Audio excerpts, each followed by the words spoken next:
Maite ditut itxasoa, iparrak eta mendia, maite dute Euskal Herria, Euskaldunon aberria. Maite ditut Euskal Herriko lurra, Bizkaia eta Araba. Nolako abestia, Imanol?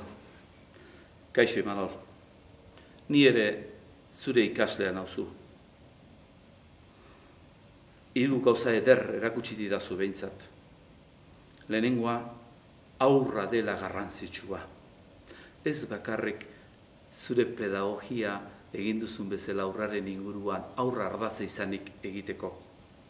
Baizik, zu hain abila izanik, zuk ere bazenituen beste egin irtenbide batzuk bizitzan, baina aurra aukeratu zenuen, eta aurrari dedikatu diozu bizitza osoa.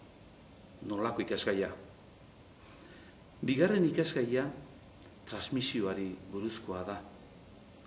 Gaur egun hitz egiten da transmisioari buruz, eta esaten dute, belaunaldi bakoitzak egin beharreko lana dela hori, baina zuk zenbat belaunaldiren lana egin duzu.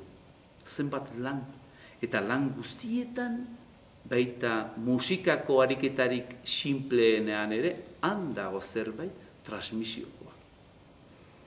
Eta hirugarren gauza eder bat erakutsi didazuna da Euskal Herri honi behar diogun maitasuna.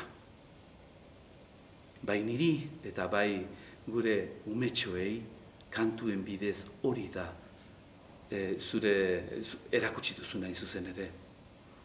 Eta oso garrantzitsua iruditzen zait.